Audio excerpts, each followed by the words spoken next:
مسئلہ ماہ رمضان میں بہت سے لوگ کھلم کھلا کھاتے گھومتے رہتے ہیں اور روزہ کا کوئی لحاظ نہیں کرتے، ان کے لیے شریعت کا کیا حکم ہے؟ الجواب: ایسے لوگ جو کہ ماہ رمضان کے دنوں میں اعلانیہ قصداً بلا عذر کھاتے ہیں تو ظالم جفا کار سخت گناہ گار مستحق عذاب نار ہے۔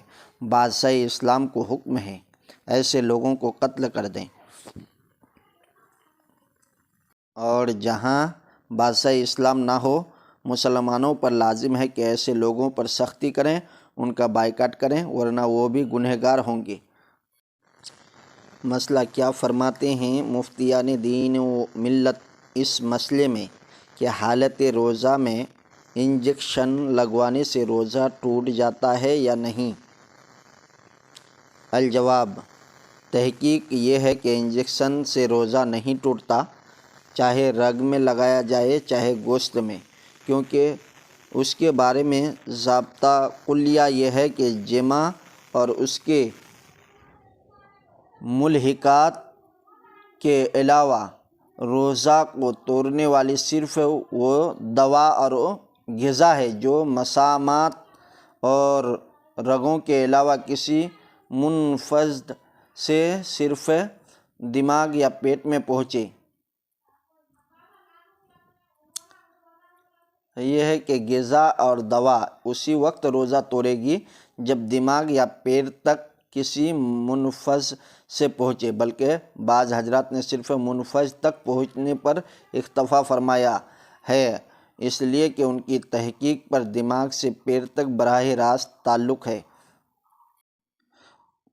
مسئلہ معتکف یعنی اعتکاف میں بیٹھنے والا۔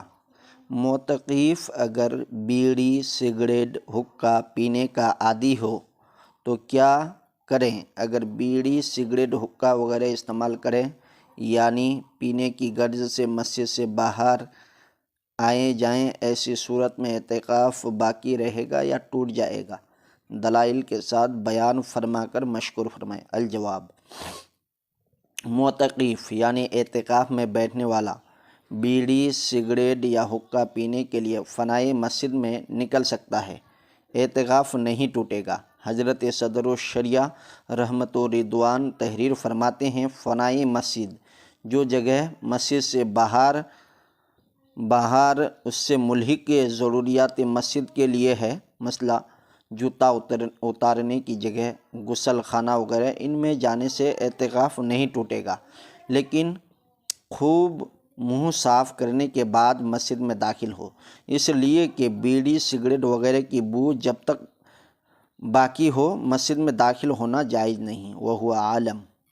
مسئلہ اعتکاف کی کتنی قسمیں ہیں؟ الجواب: اعتکاف کی 3 قسمیں ہیں۔ اول، واجب اعتکاف کی منت مانی، مثلا یوں کہا کہ میرا بچہ تندرست ہو گیا تو میں 3 دن اعتکاف کروں گا، تو بچہ کی تندرست ہونے پر 3 دن کا اعتکاف واجب ہوگا۔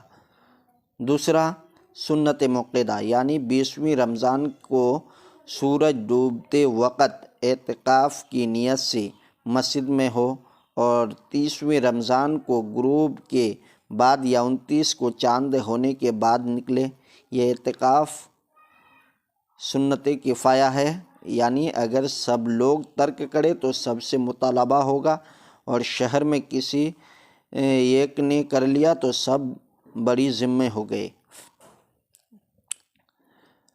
اور ان دنوں میں اعتکاف کے لیے روزہ شرط ہے، اور اعتکاف کی تیسری قسم مستحب ہے، جس کے لیے نہ روزہ شرط ہے نہ کوئی خاص وقت مقرر ہے۔ اس کی آسان صورت یہ ہے کہ جب بھی مسجد میں داخل ہونا چاہیں تو دروازے پر دخول مسجد کی نیت کے ساتھ اعتکاف کی بھی نیت کر لیں، جب تک مسجد میں رہے گا اعتکاف کا بھی ثواب ملے گا۔ وَهُوَ تَعَالَىٰ أَعْلَمُ بِالصَّوَابِ۔